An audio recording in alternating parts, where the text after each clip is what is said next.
అప్పుల బాధలు వెంటాడుతున్నాయా? అయితే 6 JVR వారి జాతిరత్నాలు ధరించండి. హాయ్ హలో నమస్తే వెల్కమ్ టు అవర్ ఛానల్. నేను మీ చార్మి. ఈరోజు వైఎస్ఆర్సీపీ స్టార్ట్ అయినప్పటి నుంచి అంటే రాజశేఖర రెడ్డి గారి దగ్గర నుంచి ఇప్పుడున్న జగన్మోహన్ రెడ్డి వరకు 7 కొండల తిరుమల తిరుపతి దేవస్థానానికి వీళ్ళ ఫ్యామిలీ మొత్తం 7 పాపాలు చేసింది. ఆ 7 పాపాలు ఏంటి, అవిటికి గల కారణాలు ఏమిటి అనేది నేను ఇప్పుడు క్లియర్గా ఎక్స్ప్లెయిన్ చేస్తాను. మీరు ఏమనుకుంటున్నారు అంటే ఈ వీడియో స్టార్టింగ్ నుంచి ఎండింగ్ వరకు మీరు ఏమనుకున్నా ఖచ్చితంగా కమెంట్ చేయండి. అది నెగిటివ్ ఆర్ పాజిటివ్ ఏదైనా సరే మీ అభిప్రాయాన్ని ఖచ్చితంగా కమెంట్ చేయండి. బికాస్ దానివల్లనే నాకు చాలా ఇంపార్టెంట్. అంటే ఓకే ఇది తప్పు ఇది రైట్ అని మాకు కూడా తెలుస్తుంది. అండ్ ఇంకో విషయం, ఇప్పుడు నేను చెప్పబోయేది ఏదో హిందూ మతాన్ని సపోర్ట్ చేయడానికో లేదా అన్య మతస్థుల్ని తప్పుపట్టడానికో కాదు. నిజంగా ఒక దేవస్థానంలో జరిగిన తప్పుని చూపెట్టాలనే ఉద్దేశం మాత్రమే. So let's get in to the video. Tirumala Tirupati దేవస్థానంలో మొన్నటి వరకు నెయ్యి, దాని తర్వాత పరకామణి స్కామ్, ఇప్పుడు కొత్తగా శాల్వాల స్కామ్ వచ్చింది. అసలు ఈ శాల్వాలలో ఏం స్కామ్ చేశారు, మరి దానికి సంబంధించి ఫుల్ డీటెయిల్స్ నేను ఇప్పుడు చెప్పబోతున్నా. శాల్వా సో నార్మల్గా తిరుమల తిరుపతి దేవస్థానానికి ఎవరైతే వెళ్తారో వాళ్ళకి అటు కొంతమంది బిజినెస్ మ్యాన్స్కి, అదేవిధంగా సినీ యాక్టర్స్కి, ప్రోటోకాల్ ఉన్న మనకి ఎవరైనా వచ్చినప్పుడు, లేదంటే మనకి దర్శనానికి సంబంధించి 10,500 రూపాయల టికెట్ ఒకటి ఉంటుంది. దానికి కూడా కొన్నిసార్లు ఈ పట్టు వస్త్రానికి సంబంధించిన శాల్వా అయితే కొంతమందికి ఇస్తారు. అయితే ఈ శాల్వలో మన వైసీపీ వాళ్ళు ఏం చేశారంటే ఒక్క శాల్వా నిజానికి 2014 నుంచి 2019 వరకు 350 రూపాయలు ఉండే, ప్లస్ ట్యాక్స్ ఒక 400 పట్టుకోండి, మొత్తం 400లో మనకు వచ్చేసింది. ఒక్క నిమిషం, 300 రూపీస్, 350 రూపీస్ ప్లస్ ట్యాక్స్, మహా అంటే 400కు ఒక్క శాల్వ వచ్చింది. కానీ వైసీపీలో 2019 నుంచి 2024 వరకు ఒక్క శాల్వ 1334 రూపాయలు ప్లస్ ట్యాక్స్, అంటే 1350 రూపాయలు. సో అసలు 350 రూపాయలు ఎక్కడ, 1350 రూపాయలు ఎక్కడ? సరే పోనీ మస్తు మంచి క్వాలిటీ తెచ్చిరు, ఏక్సే కాంచీపురం పట్టు ప్యూర్ పట్టు తీసుకొచ్చారు అనుకున్నా కూడా, నార్మల్గా బల్క్లో తీసుకుంటే ప్యూర్ పట్టు అయినా మనకి 500 రూపీస్ పడుతుంది. లేదు కొంచెం నార్మల్ పట్టు అనుకో 400 లాస్ట్, అన్నీ చేసినా కూడా. ఎందుకంటే కొన్నదేదో 10-15 కాదు, ఒక్క సంవత్సరంలో 20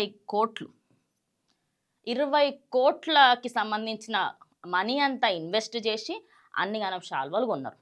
మరి 5 సంవత్సరాలల్లా మన వైసీపీ ఎంత కొట్టుంటుంది?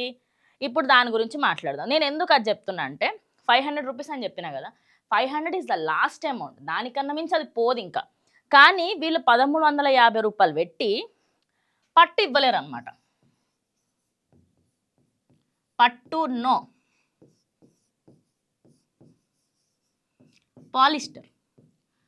పాలిస్టర్ ఇంకోటి. అలా బెనిఫిట్ ఏంటంటే పాలిస్టర్ పట్టు పక్కన పెడితే పాలిస్టర్ కొంచెం క్వాలిటీ కొంచెం పెంచి మనం పాలిస్టర్ని పట్టు అని చెప్పి ప్రూవ్ చేయగలుగుతాం. ఎందుకంటే క్లాత్ పట్టుకునేంత వరకు నీకు అర్థం కాదు. ఇంకోటి, మన వాళ్ళకి ఇప్పుడు పట్టు వేసుకున్నామా పాలిస్టర్ వేసుకున్నామా అంతవరకు ఆలోచించరు.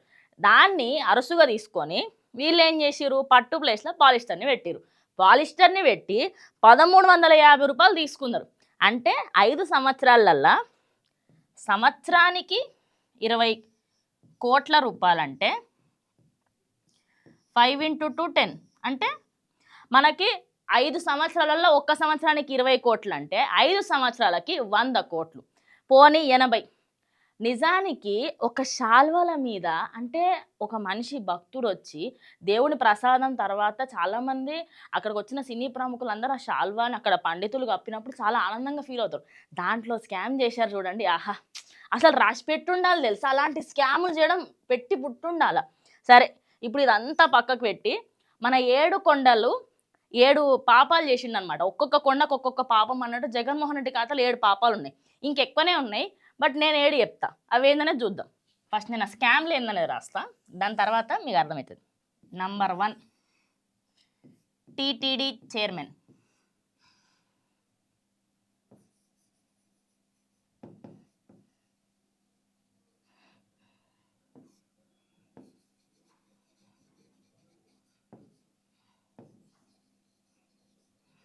కరుణాకర్ రెడ్డి. ఈ పెద్ద మనిషి తుమ్మిన దానికి దగ్గిన దానికి నేను సెక్యులర్, నాకు అసలు నేను ఎంత నాస్తికుడినంత అంత నాస్తికుడిని అని చెప్పి ప్రతి దానికి నాస్తికత్వం చూపించే ఒక వ్యక్తిని తిరుమల తిరుపతి దేవస్థానానికి చైర్మన్ చేసిండు. పోనీ ఇదేమన్నా వారసత్వంగా ఓన్లీ ఫస్ట్ టైం అని కూడా కాదు కదా. వైఎస్ఆర్సీపీ ఉన్నప్పుడు కూడా, రాజశేఖర రెడ్డి గారు బతుకున్నప్పుడు కూడా ఈ పెద్ద మనిషికి ఎక్కువ మట్టుకు వాల్యూ ఉండేదన్నమాట. సెకండ్ స్కామ్, ఇలా తమ్ముడు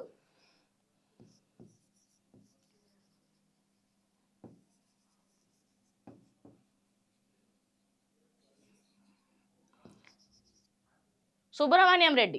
ఈయన అసలు ఈయన ఇన్స్టాగ్రామ్ అకౌంట్ ఓపెన్ చేయండి, ట్విట్టర్ అకౌంట్ ఓపెన్ చేయండి, అసలు ఏమన్నా ఉంటాయి ఆ కొటేషన్లు, ఒక్కొక్క దానికి ఇట్లా మైండ్ బ్లాక్ అయిపోవాలి, ఆ లెవెల్ ఉంటాయి నా కొటేషన్లు. ఈ పెద్ద మనిషిని అక్కడ ఎంప్లాయీలకు ఇది మంచిది ఇది చెడు అని చెప్పడానికి హెడ్గా పెట్టిరు ఈ పెద్ద మనిషిని. వీళ్ళిద్దరు ఎట్లా అంటే పక్కా నేను హిందుత్వాన్ని నేను తప్పు పడతా అనే వ్యక్తుల్ని తీసుకొచ్చి పెట్టిరు. సరే పోనీ పాప మళ్ళీ మారిపోయారు, వాళ్ళు మంచోళ్ళు, ఇప్పుడు హిందుత్వాన్ని నమ్ముతున్నారని చెప్దాం. కానీ నీకు వచ్చిన 123 సీట్లల్లా నీకు ఇంకెవరు దొరకలే? పోనీ ఆ సీట్లు ఉన్న వాళ్ళని పెట్టాల్సిన అవసరం లేదు, బయట ఉన్న వాళ్ళని పెట్టచ్చు, నీ పార్టీలో పనిచేస్తున్న వాళ్ళని ఎవరినైనా టీటీడీ చైర్మన్ చేయొచ్చు. వీళ్ళే ఎందుకు? వీళ్ళిద్దరే దొరికిరా నీకు? సరే ఇంకో మూడో స్కామ్ మాట్లాడుకుందాం. ఇది మాట్లాడుకుంటూ పోతే ఇక పెద్దగా అవుతుంది ముచ్చట. ఇంకోటి ఈ దాంట్లో ఒకటి చిన్న మాట, I guess YS Rajasekhara Reddy గారు బతుకున్నప్పుడు అనుకుంటా 7 కొండలు ఎందుకు 3 కొండలు చేసేద్దాం అన్నారు. పాపం అదే కొండలుగా తప్పిపోయింది ఆ విషయం, అలా మాట్లాడుకోవచ్చు, అందరికి తెలిసిన విషయం అది. ఇంకోటి వీళ్ళిద్దర్లా ఈ పెద్ద మనుషులు ఏమన్నారు తెలుసా? కొండ మీదట ఒక నల్ల రాయి ఉన్నదట, ఆ నల్ల రాయిని చెప్పుతో కొడితే ఏమవుతుంది అన్నాడు. ఇప్పుడు ఎప్పుడు వాళ్ళని చెప్పుతో కొట్టాము? హిందువులు అని చెప్పి మనం ఇంతగానో మొత్తుకుంటాం, కానీ ఇన్ని మాటలు అన్నోళ్ళు చైర్మన్లు, ఆడ ఎంప్లాయీలకు హెడ్డులు. ఇక నెక్స్ట్ నెయ్యి. మనకు డూప్లికేట్ అనేది బాగా పెట్టిన పేరు అనమాట. ఒక వస్తువుని ఒరిజినల్ని డూప్లికేట్ చేయడంలో మేము సిద్ధహస్తులం. నెయ్యి లాంటి పదార్థాన్ని నెయ్యి అని చెప్పేసి తిరుమల తిరుపతి దేవస్థానంలో లడ్డూ కోసం అని చెప్పేసి ఏ టెంపుల్ అని లడ్డు ఇస్తారు, కాదంటలే. కానీ ఎవరైనా తిరుమలకు వెళ్తున్నారు అని చెప్తే నాకు లడ్డు తీసుకురండి అని చెప్తాను. ఎందుకంటే అక్కడి లడ్డూకు ఉన్నటువంటి టేస్ట్ ఆ స్వామివారి ఆశీస్సులనేమో ఎప్పుడు కూడా అమృతంలా ఉంటుంది. అలాంటి నెయ్యిలో కూడా స్కామ్. ఇంకా నెక్స్ట్ 4వ పాపం కూడా మాట్లాడుకుందాం. మనము పురాణాలలో చదువుకున్నాం, దేవుడు దర్శనం కావాలంటే యాగాలు చేయాలా, యజ్ఞాలు చేయాలా, తపస్సులు చేయాలా. ఈ పెద్ద మనిషి దేవుడు దర్శనానికి తిరుమల తిరుపతి దేవస్థానం బోర్డు ఇంట్లో సెట్ వేసుకుంటాడు. సెట్ అది ఎట్లా ఎగ్జాక్ట్ ఇట్లా తిరుమల తిరుపతి దేవస్థానం లెక్క సెట్ వేసుకొని అక్కడ మొత్తం సెట్ అంతా చేయించుకున్న తర్వాత తిరుమల తిరుపతి దేవస్థానం కోడు వాళ్ళ భార్య ఈయన అక్కడికి వెళ్తారు. అండ్ ఇంకొక ఆరోపణ కూడా ఉంది, ఆమె ప్రసాదం తీసుకోకుండా టిష్యూ పేపర్లో పెట్టి వాడేసింది అని. ఇక ఈ విషయం గురించి మీరేమంటారు చెప్పండి? ఇలాంటివి చెప్పుకుంటూ పోతే చాలానే ఉన్నాయి. ఇట్లా ఖాతానే పెద్దగా ఉన్నది, ఇట్లా పోతా ఉంటుంది ఖాతా. ఇంకోటి మన 5th స్కామ్ వచ్చేసి తిరుమల తిరుపతి దేవస్థానంలో బ్రహ్మోత్సవాలు అయినప్పుడు ఎవరైనా సరే సతీ సమేతంగా పట్టు వస్త్రాలు సమర్పించాలి. మెయిన్లీ మనకి ఎవరైనా వెళ్ళి పట్టు వస్త్రాలు సమర్పించాలి అనుకుంటే సతీ సమేతంగా వెళ్ళాలి. ఒక్కోళ్ళు పోతే దాన్ని సమర్పించడం అనరు, అదేదో దానం ఇవ్వడం అంటారు. దాన్ని ఆయన దానమే ఇచ్చిన అనుకోవాలి. ఇప్పుడు అయితే పట్టు వస్త్రాలు ఇవ్వడానికి ఈయన ఏ రోజు కూడా సతీ సమేతంగా పోలే. ప్రతిసారి మ్యాక్స్ ఆఫ్ ద టైం వెళ్ళలేరు. ఆయన వెళ్ళినప్పుడల్లా ఆ సింగిల్గానే పోయి ఇచ్చారంట. అసలు ఇవ్వాలనే ఉద్దేశమే లేనప్పుడు ఇవ్వడం ఎందుకు? నీకు ఫస్ట్ ఆఫ్ ఆల్ మీకు ఇచ్చే ఉద్దేశం లేదు, ఇవ్వాలనే ఇంట్రెస్టు లేదు, మరి అటువంటిప్పుడు ఇవ్వకపోవడం చాలా బెటర్. అంటే ఒక తప్పు చేసే బదులు నీకు ఆల్రెడీ తెలుసు అట్లా చెయ్యకూడదని తెలిసిన తర్వాత దాన్ని పాపం అంటారు. నెక్స్ట్ పరకామణి, దీని గురించి తెలిసిందే. ఒక పని చేసే ఎంప్లాయ్ అక్కడ ఎన్ఆర్ఐలు వేసిన మనీని 72,000 తీసుకున్నాడు. ఓకే, అయితే దీన్ని మనోళ్ళు సమర్థించారనమాట. ఏమని? ఏ చిన్న స్కామే కదా, ఏమవుతుంది, చిన్న విషయాలన్నీ పట్టించుకోవద్దట. దేవుని సొమ్ము చిన్న సొమ్ము ఎందుకు అవుతుంది? తప్పు ఎట్లా చేసినా తప్పే, ఒకసారి చేసినా తప్పని అంటారు, 10 సార్లు చేసినా తప్పని అంటారు. ఇప్పుడు నేను చిన్న దొంగతనం చేసి చిన్నదే కదా అంటే మంచిగా అనిపిస్తుందా? కనిపించదు కదా. దొంగతనం చిన్నదా పెద్దదా సంబంధం లేదు, ఫస్ట్ చేసినావా అది అంతే. అయితే దానికి ఆ ఎంప్లాయీ ఆయన అసలు 14 కోట్లు రాసిచ్చిండు. ఆయన ఇప్పుడు జైల్లో ఉన్నాడని చెప్పేసి కూడా మాట్లాడతారు.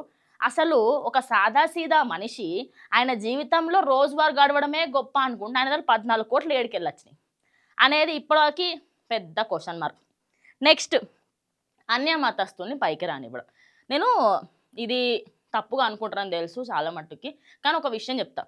జగన్నాథ్ టెంపుల్ గురించి మాట్లాడుకుందాం. జగన్నాథ్ స్వామి టెంపుల్‌కి ఇందిరాగాంధీని రానివ్వరు. రాహుల్ గాంధీని రానివ్వరు. అదే విధంగా ఎవరైనా అన్య మతస్థులు వచ్చే ముందు వాళ్ళ రిలీజియన్ ఏంటని కనుక్కుంటారు. అదేదో తప్పు అని గాదు. నిజానికి అక్కడ ఎన్నో సార్లు ముఘల్స్ కానివ్వండి, ఇతరితర వాళ్ళు అక్కడ దాడులు చేషిర్రు. అందుకని జెప్పేసి ఇప్పటికి గూడా జగన్నాథ స్వామి టెంపుల్ దగ్గరికి అన్య మతస్థుల్ని రానియ్యరు. అలాంటిది సేమ్ మనకి సంబంధించి తిరుమల తిరుపతి దేవస్థానాన్ని అంతే గౌరవంగా చూసుకుంటాం. అన్య మతస్థుల్ని పైకి రానివ్వడము, మొక్కడానికి వస్తే నేను ఎవ్వరు కాదనను రండి. అందరు ఎవ్రీవన్ ఆర్ ఈక్వల్. కానీ తిరుమల తిరుపతి దేవస్థానానికి సంబంధించి ఒక ఆరోపణ గూడా ఉంది. అక్కడ కొంతమంది ఎంప్లాయీస్‌ని కూడా అక్కడి వాళ్ళని అన్య మతస్థుల్ని పెట్టుకున్నారని. అంటే ఇప్పుడు ఒక గుడికి సంబంధించిన దాంట్లో ఆ తెలిసిన వ్యక్తులు ఉంటే బాగుంటది గానీ, తెలియని వ్యక్తులు ఉండడం అనేది అస్సలు సమంజసం గాదు.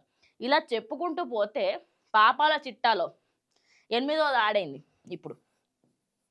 శాల్వా. అట్లా చెప్పుకుంటూ పోతే ఇంకెళ్తాయి. రోజు ఇంకో కొత్త ఎళ్తానే ఉంటాయి.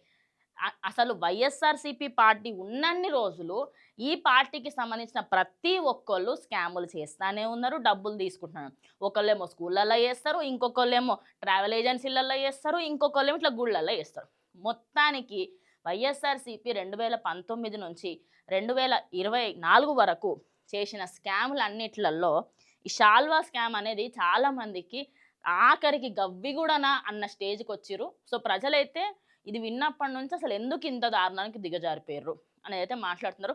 ఇప్పుడు దీన్నైతే సీబీఐ ఎంక్వైరీకి ఇచ్చారు. ఇందులో మనం మెచ్చుకోవాల్సిన విషయం ఏంటి అంటే, బీఆర్ నాయుడు గారు ప్రెజెంట్ ఉన్న చైర్మన్. ఆయన ఇన్ని రోజుల పాటు అన్ని విషయాలు లైట్ తీసుకున్నారు. పోనీ అబ్బాయిలతోని పెట్టుకోవడం ఎందుకు అనుకున్నారా? లేకపోతే ఎందుకు ఇప్పుడు అయిపోయిన విషయాన్ని తవ్వి తీసినంత మాత్రాన అక్కడ ఏమి ఒరిగేది లేదు. మళ్ళా రిటర్న్ ఆ పైసలు రావు, ఏమి రావు. మరి అది వదిలేసిర్రని చెప్పేసి చాలామంది. కానీ ఇప్పుడు మాత్రం సీబీఐకి ఇచ్చేసిర్రనమాట. సీబీఐ వాళ్ళు ఎట్లా అంటే, నువ్వు ఎంత దాతకారైనాగా నాకు సంబంధం లేదు. నిన్ను నిల్చోబెట్టి ఆడనే నిలబడి నేను మాట్లాడిస్తా, నీ నోట్లోకెళ్ళి నిజం చెప్పిస్తా అనే రకాలు ఉంటారు సీబీఐలు. మరి సీబీఐ ఆఫీసర్స్‌కైతే ఈ శాల్వలకు సంబంధించి అయితే కంప్లీట్‌గా డీటెయిల్స్ అన్నీ ఇవ్వడం జరిగింది. అసలు ఎంత జరిగింది స్కామ్ ఏంటి? ప్రతి ఒక్కటి కూడా క్లియర్‌గా తెలుసుకోవడానికి గవర్నమెంట్ అయితే రెడీగా ఉంది. మరి దీనిపైన మీరేమనుకున్నా ఖచ్చితంగా కమెంట్ చేయండి. ఇది ఇవాల్టి వీడియో. ఇంకో వీడియోతో మళ్ళీ కలుస్తాం.